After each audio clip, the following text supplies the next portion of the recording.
o chanceler Friedrich Merz anunciou que a Alemanha vai suspender as exportações de equipamentos militares que possam ser usados na faixa de Gaza.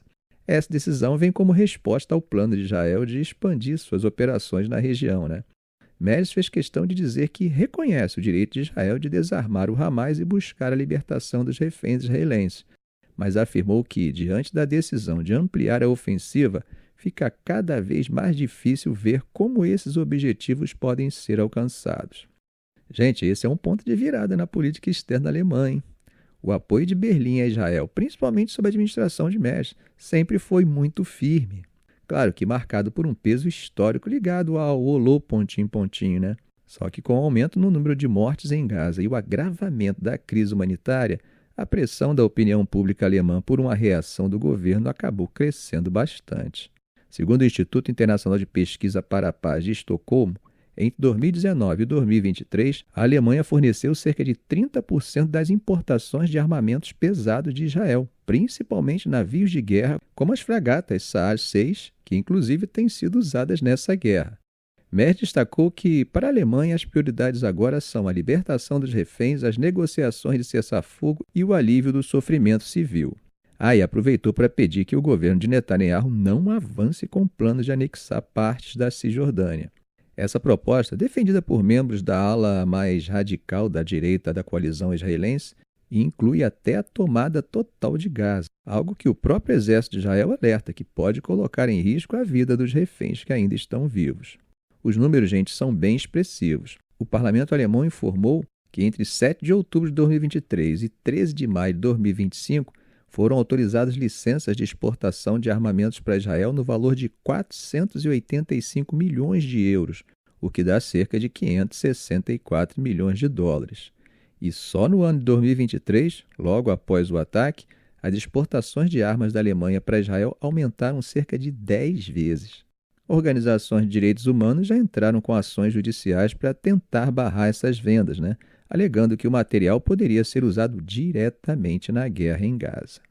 Bom, dando um pulinho na Ásia, gente, segundo 3 autoridades indianas, Nova Delhi colocou em pausa seus planos de comprar novos armamentos e aeronaves norte-americanos.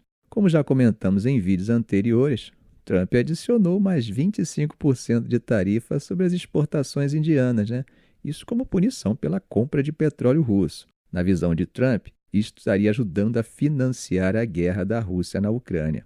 Com esse aumento, o total de tarifas sobre produtos indianos chega a 50%, uma das taxas mais altas aplicadas a qualquer parceiro comercial dos Estados Unidos. Inclusive, igualando a do Brasil, que coincidentemente também faz parte dos BRICS. O Ministério da Defesa indiano deveria ir a Washington nas próximas semanas para anunciar algumas dessas compras, mas a viagem foi cancelada. Fontes disseram que o pacote incluía veículos de combate Stryker, mísseis antitanque Javelin e, no caso da Marinha Indiana, 6 aeronaves de reconhecimento Boeing P-8L, num acordo avaliado em cerca de 3,6 bilhões de dólares. Segundo uma dessas fontes, as aquisições podem até acontecer no futuro, mas não tão cedo quanto se esperava. Outra autoridade disse que não há ordens escritas para suspender os negócios, o que significa que a decisão pode ser revertida rapidamente, mas por enquanto não há avanço. Nova Delhi afirma que está sendo tratada de forma injusta, lembrando que os Estados Unidos e aliados europeus continuam negociando com Moscou quando lhes convém. E aqui, gente, vale destacar que a parceria militar entre Índia e Estados Unidos vinha se aprofundando nos últimos anos, alimentada em grande parte pela rivalidade estratégica que os dois países têm com a China. Historicamente, a China é o segundo maior importador de armas do mundo e, durante décadas, a Rússia foi seu principal fornecedor. Mas, segundo o Instituto Internacional de Pesquisa para a Paz de Estocolmo, nos últimos anos o país passou a diversificar, comprando mais de França, Israel e Estados Unidos. Parte dessa mudança se deve às dificuldades de Moscou em exportar armamentos, muitos dos quais estão sendo usados na guerra da Ucrânia, e também ao desempenho questionado de alguns equipamentos russos em combate, isso segundo analistas ocidentais. Mesmo com a atenção, a parceria mais ampla entre Índia e Estados Unidos continua funcionando, incluindo o compartilhamento de inteligência e exercícios militares conjuntos. Nova Delhi também sinaliza que pode reduzir a compra de petróleo russo se encontrar preços competitivos em outros fornecedores, inclusive nos Estados Unidos. Mas, como uma das fontes indianas disse, as ameaças de Trump e o aumento do nacionalismo anti-americano acabam tornando politicamente difícil para Moody acelerar essa mudança. Com descontos cada vez menores no petróleo russo, no nível mais baixo desde 2022, a Índia dificilmente vai cortar de vez a dependência militar de Moscou. A razão é simples, né?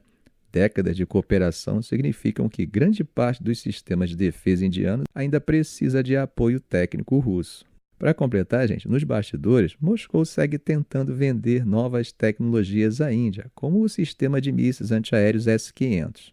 Por enquanto, segundo as autoridades indianas, não há necessidade dessas compras, mas o canal com os russos continua aberto. Ficamos por aqui. Se esse vídeo foi útil para você, faça um comentário, compartilhe em suas redes sociais, dê um like. E é claro, se ainda não for inscrito, inscreva-se no canal e ative o sininho para não perder os próximos vídeos. Ok, gente? Um grande abraço do professor Arão Alves.